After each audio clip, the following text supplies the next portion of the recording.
insomma, perché vi metti tutto questo tempo?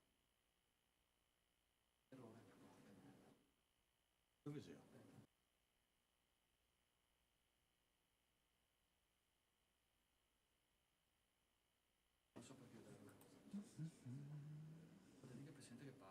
Ad iniziare appunto dalla Fondazione Cini, che rappresenta da oltre mezzo secolo una delle più importanti istituzioni culturali italiane a livello internazionale, con una caratteristica altamente innovativa. Sin dalla sua origine, infatti, si è connotata come modello avanzato di straordinaria lungimiranza di organismo privato la cui esistenza è tuttavia finalizzata al bene pubblico, ponendo tra le proprie finalità preminenti la ricerca umanistica, la crescita culturale. La vita della Fondazione Cini dunque si è incardinata sin dall'inizio nella difesa e valorizzazione della bellezza, cogliendo il profondo valore che ha il bello nella definizione della nostra identità culturale, realizzare e tramandare alle prossime generazioni. L'immagine ha già oggi un ruolo centrale nella costituzione della memoria. Pensiamo all'uso spasmodico della fotografia o del breve video che caratterizza i social. Plaudo dunque a questa iniziativa, come è un plauso che do alla collaborazione appunto tra Regione e Fondazione Cini. Possiamo ben dire che senza la sensibilità e l'intelligenza di Vittorio Cini noi non avremo testimonianze così importanti, esemplare ad esempio nel sistema del Castello di Monselice, salvato e restaurato dalla famiglia Cini dopo la devastazione fattane dall'esercito italiano durante la Prima Guerra Mondiale, con un restauro conservativo eccezionale sotto la guida di Nino Barbantini, che volle con una lungimiranza straordinaria, visto che si era attorno agli anni 40 del secolo scorso, restituirci non uno spazio polverosamente museale e retorico, ma un luogo dinamico, moderno, capace di accompagnare il visitatore in un vero e proprio viaggio nel tempo. Dal 1981 questi 4 nuclei del Castello di Monselice sono passati sotto appunto la Regione, e in virtù della legge del 3 agosto 24 del 2021 promossa appunto dalla collega Scatto è stato possibile finanziare e sostenere l'accordo di collaborazione tra Regione e Fondazione con diverse attività, di cui proprio la prossima settimana avremo un importante evento presentato appunto alla Rocca di Monselice, dove a rappresentare il Consiglio regionale dell'evento sarà ancora l'Avvocato Scatto. Come vi ho già detto, vi è uno straordinario legame tra la Fondazione Cini e l'impegno per salvaguardare la cultura, l'arte, la memoria e la bellezza. Anche la nuova fototeca è un impegno di salvaguardia della memoria come della bellezza. Concludo pensando proprio a questa bellezza. Fedor Dostoevskij, il grande scrittore russo, ferito dalla morte del figlio, aveva compreso l'importanza di mettere nella nostra vita quotidiana l'arte, il bello e la cultura, tanto che giunse a mandarci questo messaggio: la bellezza salverà il mondo. A onore del vero, Dostoevskij scrisse nell'Idiota: il mondo salverà la bellezza. Non è un gioco di parole, ma un sottile enigma. Infatti la frase originale, focus della frase è mir, il mondo, e non krasota, bellezza. Mir in russo ha un duplice significato, perché vuol dire sia mondo che pace, ovvero il mondo, ovvero la pace, saranno salvati dalla bellezza. Dunque il mondo, cioè è la pace, raggiungeranno un equilibrio, un'armonia grazie alla bellezza, che deve essere interpretata come rimando a qualcosa di armonioso, come vediamo nell'isola di San Giorgio, nel Castello di Monselice, nelle mostre e nelle iniziative curate dalla Fondazione Cini. Vi ringrazio per la pazienza che mi avete riservato. Cedo adesso la gestione della conferenza odierna alla collega Scatto, che appunto proseguirà i lavori. Buongiorno a tutti, prego Francesca.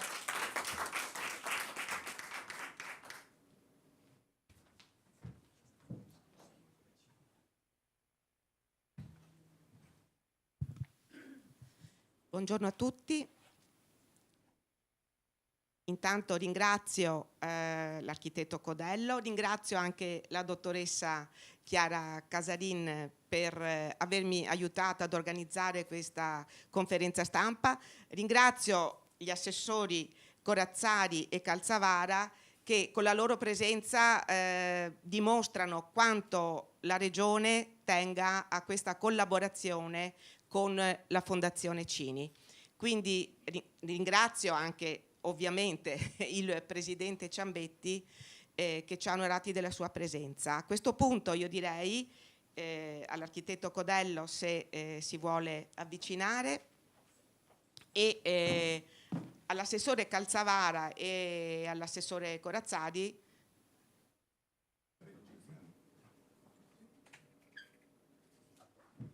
Allora, Un saluto. Grazie infinite, grazie Francesca, e un saluto a tutti voi e in particolar modo alla dottoressa Codello, con cui abbiamo fatto tante cose assieme nel corso degli anni.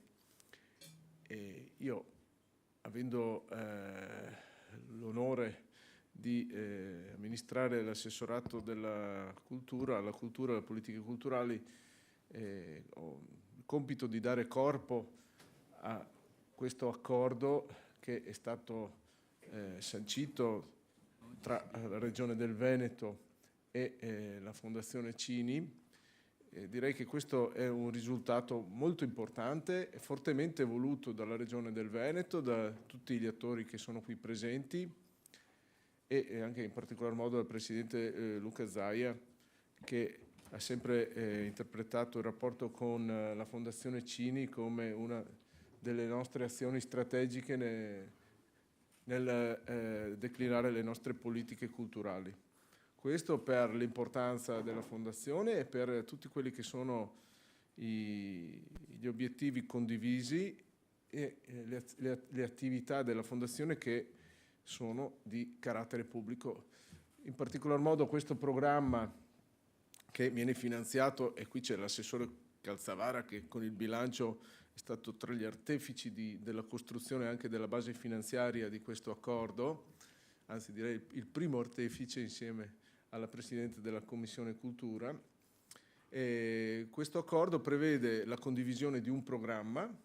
Nell'ambito di questo programma rientra l'iniziativa che oggi viene rappresentata e che penso che sia, oltremodo, un'iniziativa di fondamentale interesse e importanza. Viviamo in un mondo in cui chiaramente il rapporto con le informazioni e la digitalizzazione è quotidiano. È altresì vero che un patrimonio come quello della Fondazione rappresenta un valore unico per la nostra regione ed è importante poterne permettere la piena fruibilità e anche la conservazione negli adeguati supporti tecnologici. Quindi era un passaggio da fare, è un passaggio che servirà per le azioni presenti, ma soprattutto per il futuro del nostro patrimonio culturale e delle nostre attività culturali. Quindi una strada che mi diceva giustamente prima la dottoressa Codello, una strada che viene da lontano, che ha visto una compartecipazione della Regione già agli albori della formazione di questo fondo fotografico. E quindi proseguiamo in questa strada. Complimenti a tutti voi, io non posso che ringraziarvi per tutto il lavoro di squadra che avete fatto e mettere sicuramente a disposizione tutta la mia struttura per continuare su questa strada. Grazie.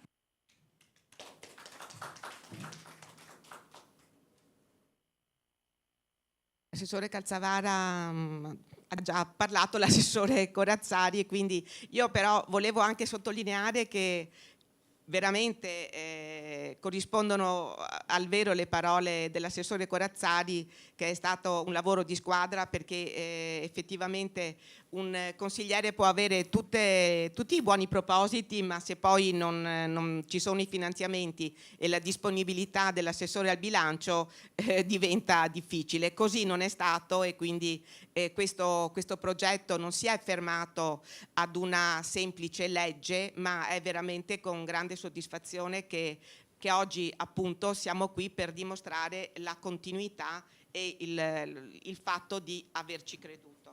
Quindi si diceva sì che la mia legge è del 2021 e molti sono stati i progetti che con la Fondazione Cini, grazie alla collaborazione dell'architetto Codello, abbiamo potuto portare avanti, creando veramente questa liaison, questo fil rouge, possiamo dire, con la cultura proprio nella città che ci piace definire città del futuro, anche se sembra quasi un paradosso, ma Venezia è la città della cultura, è la città del futuro. Allora,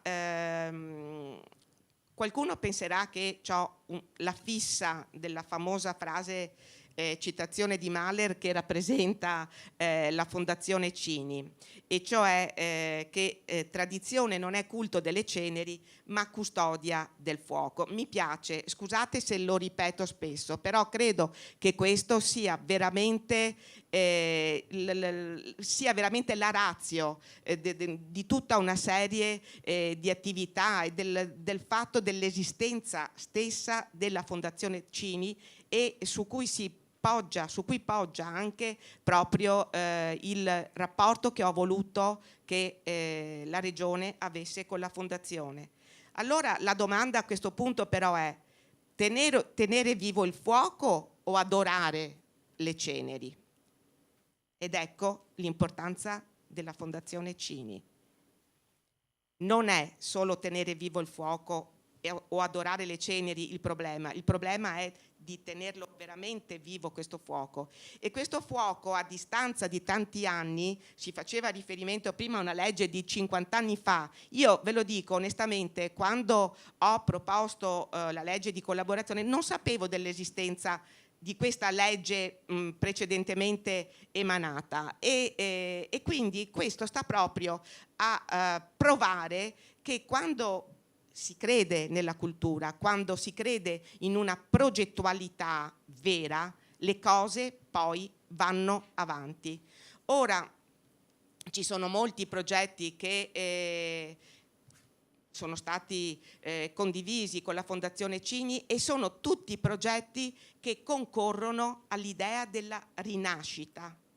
Ecco che quindi non è adorare le ceneri, ma è tenere vivo il fuoco. L'idea della rinascita della città, che è un punto fermo nella storia di Venezia. La storia, tradizione, cultura e, come si diceva, progettualità. Quindi un continuo rinnovamento. Ed ecco ancora una volta il perché dobbiamo credere che la cultura unisce veramente il mondo, e non dobbiamo dare per scontato che le cose accadano da sole, perché c'è la passione, la preparazione, la competenza, la professionalità. Tutto questo è frutto del lavoro di chi spende la propria vita all'interno della Fondazione Cini per Venezia. Allora mi permetto di dirvi alcuni dei progetti che in base a questa legge sono stati finanziati, e quindi ovviamente uno di quelli è il motivo per cui siamo qui oggi, su cui poi l'architetto Codello spiegherà in modo più dettagliato, della fototeca regionale, ma c'è anche l'Istituto per il Teatro e il Melodramma, la stanza di Eleonora Duse, l'Istituto per la Musica, convegni di studi, l'Istituto per la Storia della Società e dello Stato veneziano, la digitalizzazione di tutta la documentazione che è in possesso, i seminari di musica antica. Quindi anche il fatto di procedere con i nuovi mezzi che la tecnologia pone a nostra disposizione è proprio la dimostrazione di quanto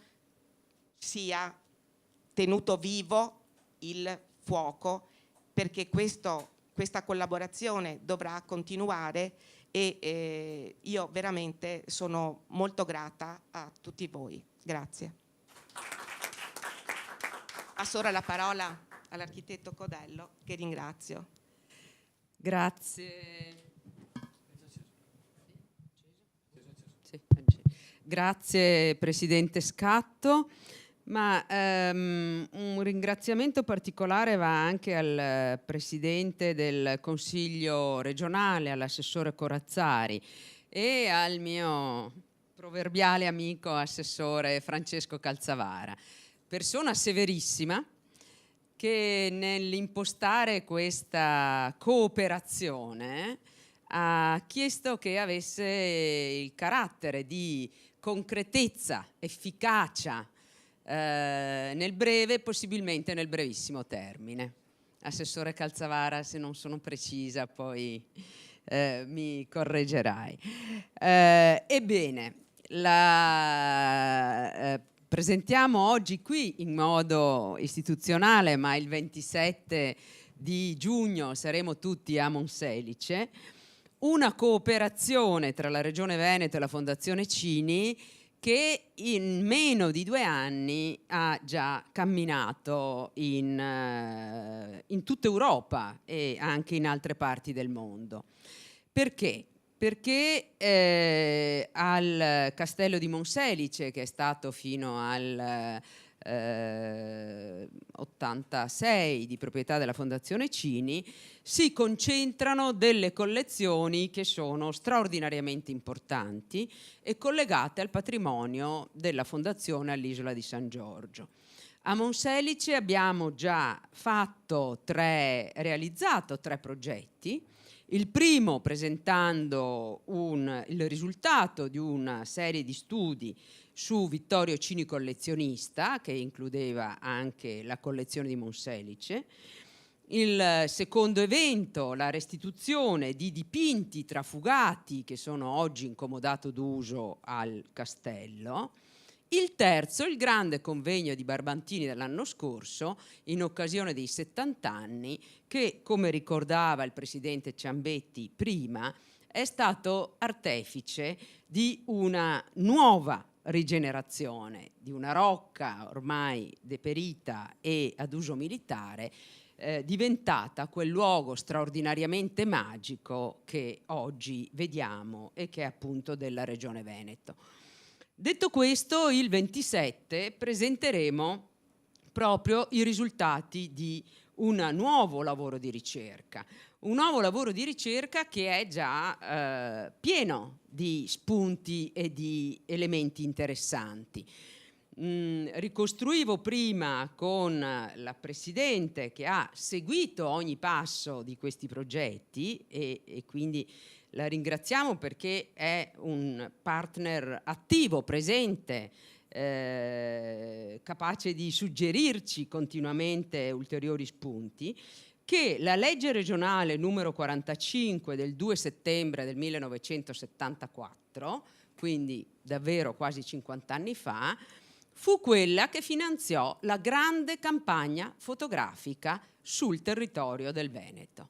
Una campagna fotografica rivolta a buona parte di musei della regione, Belluno, Feltre, Padova, Rovigo, Asolo, Castelfranco, Treviso, Vittorio Veneto, Venezia, Bassano del Grappa, Vicenza, Verona, proprio finanziando in modo esteso, sistematico e con una grande qualità fotografica gli oggetti che vi erano conservati.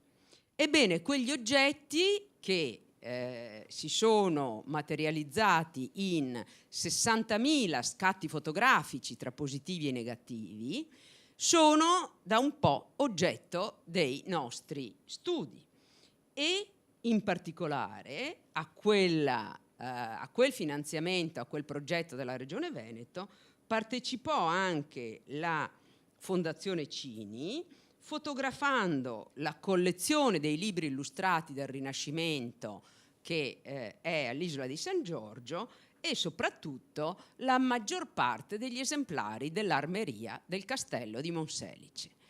Quella che presentiamo quindi è la transizione digitale di un lavoro che i nostri predecessori hanno costruito con i mezzi e con i metodi di cui disponevano e che oggi con grande parsimonia, attenzione, rispetto e sostanzialmente salvaguardia e tutela trova una nuova veste nel portale della fototeca digitale dedicato appositamente a tutto questo lavoro fatto in passato, oggi rivisto, rischedato alla luce delle indicazioni del Ministero della Cultura, che indica delle modalità specifiche per schedare le fotografie degli oggetti, dei reperti archeologici, delle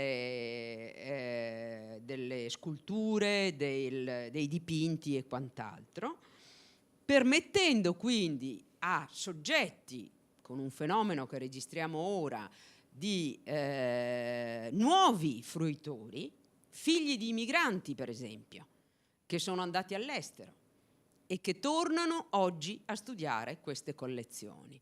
Dare questa dimensione storica al valore di chi ha studiato queste opere d'arte, le ha decifrate e lette a quel modo ed ora rigenerate con le tecnologie digitali, significa davvero costruire un'identità di lungo periodo, concretizzarla in tutta la regione Veneto, mostrare come ogni raccolta d'arte, che sia a Bassano del Grappa piuttosto che a Feltre, ha la sua forza, esprime la cultura delle nostre comunità nei modi e nelle forme in cui si sono create queste collezioni. Ed è incredibilmente interessante, come ben capite, poterla oggi ricucire, ricollegare, riconnettere, offrendo una rete di relazioni e quindi di possibilità di studio e di sviluppi che non sarebbe stata possibile se non con l'utilizzo del digitale. È per questo che la Fondazione, d'intesa con la Regione, ha voluto creare un portale dedicato. È un'identità che si costruisce, si implementa, suscettibile di continui studi e avanzamenti, che è destinata anche ai nuovi studiosi. Far crescere nuovi studiosi della nostra cultura, mostrare quanto questa sia ricca, proficua, fitta di relazioni con un'area veneta molto più grande di quella che siamo abituati a pensare. Quindi un'enorme potenza di spunti, di raccolta, di ricchezza. Abbiamo finanziato, sempre all'interno di questa cooperazione, una borsa di studio dedicata appositamente ad approfondire tutte le fotografie dell'Armeria di Monselice. Sapete che è seconda in Veneto solo all'Armeria di Palazzo Ducale e occorre studiare ancora perché a nostro parere è sicuramente alla pari di quella del Pol di Pezzoli di Milano, e forse queste tre sono quelle che rappresentano questo incredibile settore per dimensione storica, per rarità dei pezzi raccolti, per qualità artistica, incisoria, di produzione fabbrile che è raccolta nell'arco di diversi secoli e che in qualche misura mostra davvero la forza di autonomia, di qualità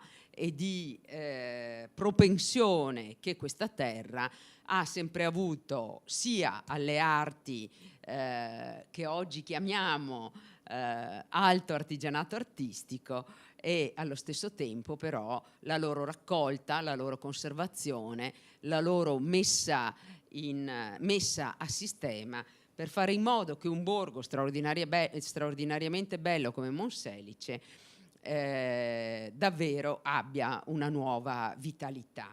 Mi fa piacere ricordare che proprio nel Festival di Monselice di questi giorni ci sarà anche un intervento della direttrice del nostro Istituto di Teatro e Melodramma, che parlerà di Lidia Borelli, ancora una volta connessa a ciò che accade nell'area intorno al castello e in quel territorio.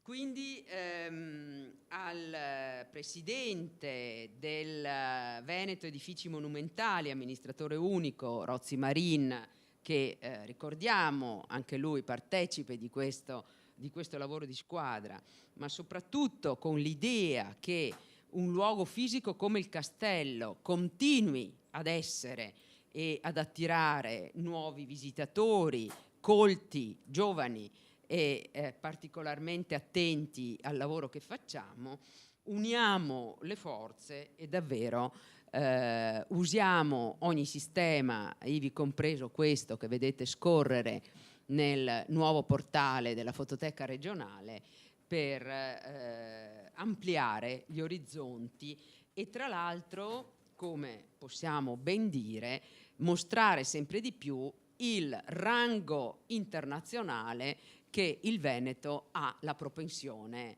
ad avere. Va costruito, va seguito, non solo in termini culturali come facciamo noi, ma come sappiamo tutto ciò diventa attrattore per un turismo colto, di qualità, che aiuta poi in modo più ampio al rispetto, alla tutela del paesaggio e, come qualche volta ricordo, il Veneto ha davvero tutto, tranne i vulcani, ma tutte le bellezze che il Codice dei beni culturali raccoglie sono tutti presenti nel nostro territorio.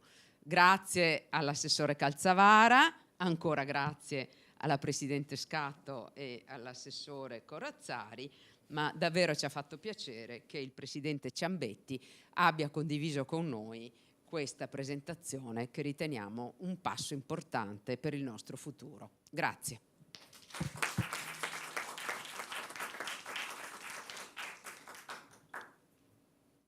Grazie all'architetto Codello. Se ci sono delle domande. Direi che il tuo intervento è stato esaustivo.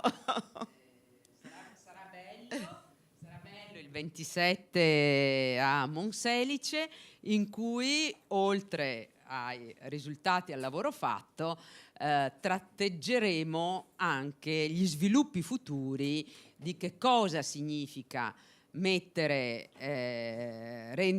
fruibile una fototeca digitale, di quali sono i nuovi orizzonti verso la quale possiamo lavorare, interfacciandoci anche con soggetti e collaboratori stranieri che vedono con altri occhi quello che noi abbiamo fatto e ci aiuteranno a crescere meglio e di più sul percorso che è stato, devo dire, così ben impostato. Posso aggiungere anche che molte delle fondazioni a livello mondiale sono presenti nella Fondazione Cini, Venezia, quindi direi che quando si parla proprio di territorio parliamo di un vasto territorio che non è circoscritto al Veneto o soltanto una città, ma abbiamo, me lo sento di dire, una universalità, perché la cultura è universale e quindi possiamo fare, ripeto, tutte le leggi che vogliamo, però se non c'è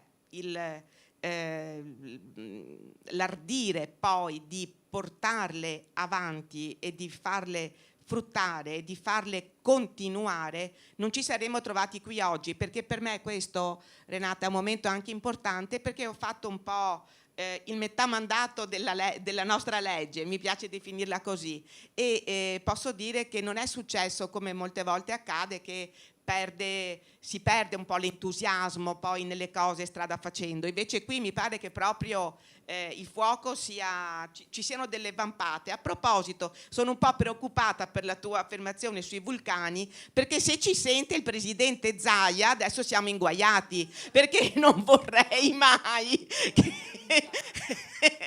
arrivassimo anche a questo. Mai dire mai, sai che con lui, siccome solo i pessimisti non fanno fortuna, ci troviamo con qualche vulcano. Bene, grazie a tutti. Prego.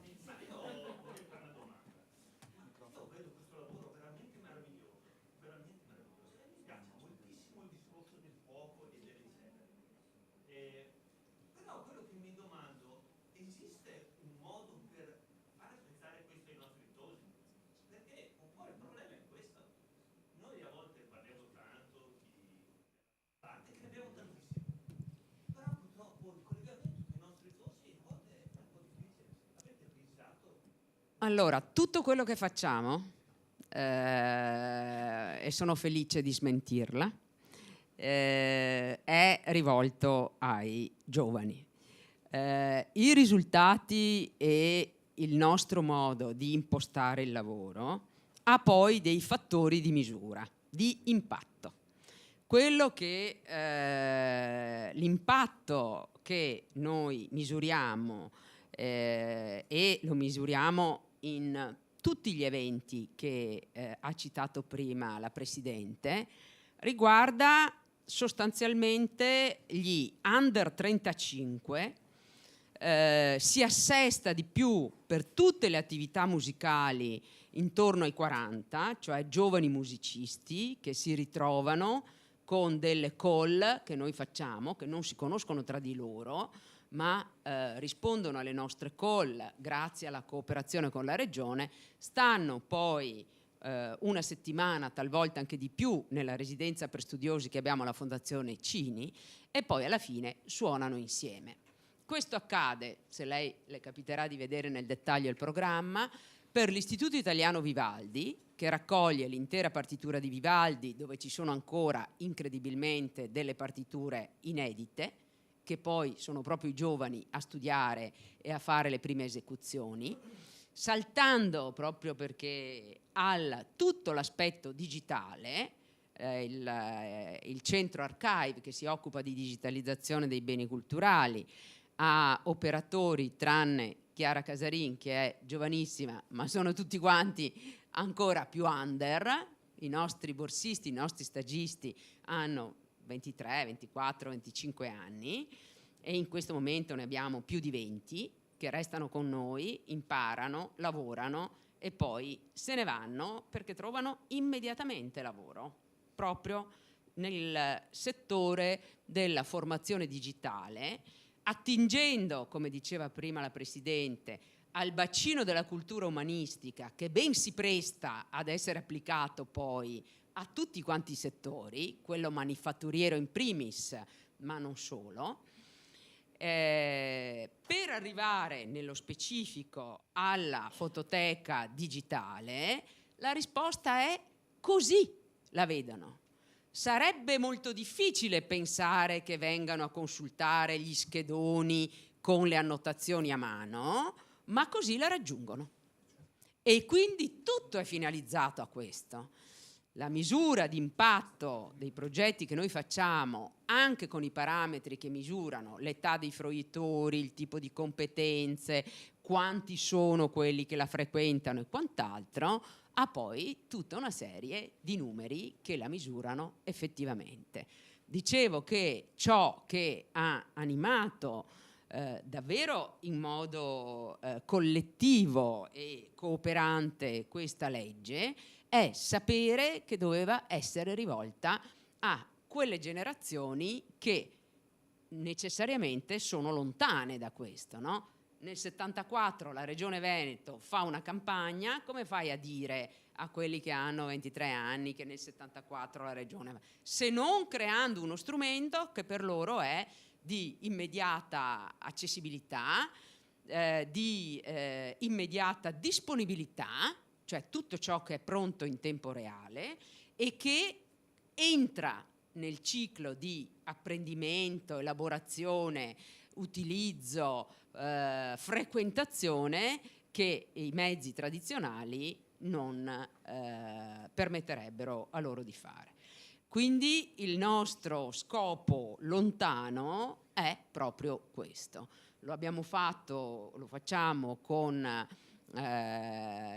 l'Academy di digitalizzazione, frequentata solo da giovani, e siamo riusciti adesso anche con Ca' Foscari, IUAB, Università di Bologna, adesso la Federico II di Napoli e quant'altro, a rilasciare anche i crediti formativi, a fare in modo che questa modalità di seguire le lezioni e la pratica digitale fosse un rispetto del loro tempo e del loro apprendimento, ma è assolutamente prioritario lavorare in quella direzione. Tutto concorre verso quell'importante obiettivo.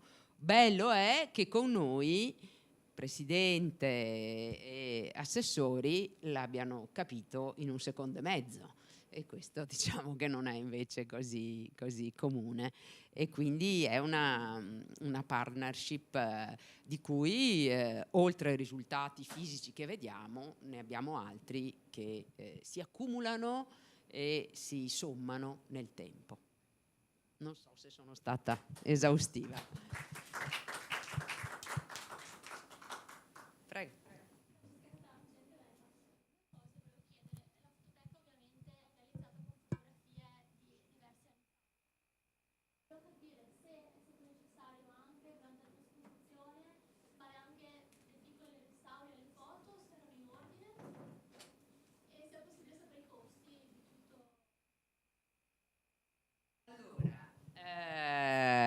La fototeca regionale è stata trasferita dalla Regione Veneto alla Fondazione Cini nel 1986. Quindi in tutti questi anni, prima di studiare dei progetti dedicati, è stata comunque sempre mantenuta, restaurata all'occorrenza e appunto, come si diceva, resa accessibile in modo diretto ma non digitale. E questo è il primo punto. Quindi la biblioteca è in ottimo stato di conservazione.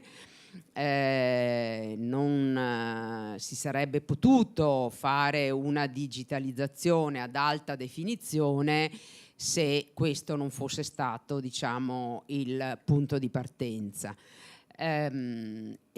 Soprattutto perché, come vede, le foto sono spesso in bianco e nero e quindi anche il minimo deperimento del supporto fotografico e quant'altro incide in modo significativo. La risposta invece a questo specifico progetto, se vuole una cifra indicativa per la creazione del portale e per questa attività, è dell'ordine dei 40-50 mila euro, ricavati proprio all'interno del finanziamento che della legge regionale del 21 fatta dalla Regione Veneto, ma gode, e non è, diciamo, una cifra del tutto indicativa, gode di tutta una serie di attività appunto propedeutiche e anche di acquisizione che erano state fatte in precedenza, che vengono restituite adesso con la costruzione del portale. Ci piace anche dire che il portale è stato costruito per la fototeca. Non è così semplice, no?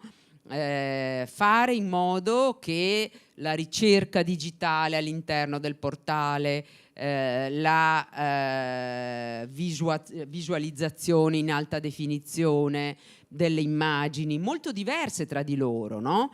Di oggetti, vedute, ritratti, disegni, no? Li vedete scorrere, potessero avere tutti una qualità eccezionalmente alta.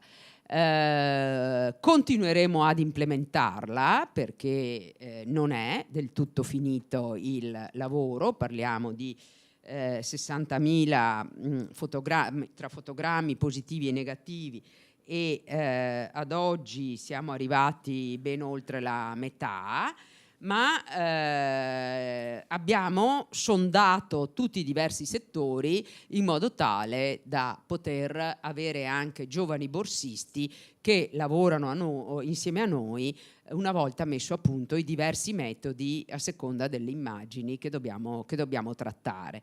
Va detto anche che l'acquisizione digitale di per sé, tutti immaginiamo che sia uno scattino fotografico, non è così. E quindi non c'è solo l'acquisizione digitale, c'è la post-produzione, c'è la verifica cromatica, c'è la metadatazione, c'è la corretta descrizione archivistica e poi c'è il mantenimento degli archivi digitali con i canoni, le manutenzioni del patrimonio conservato digitalmente e tutto ciò che serve. Quindi quando diciamo portale in realtà indichiamo una serie ordinata di azioni che ci impegnano anche per il futuro per continuare a rendere la qualità di questa accessibilità e di questa fruizione.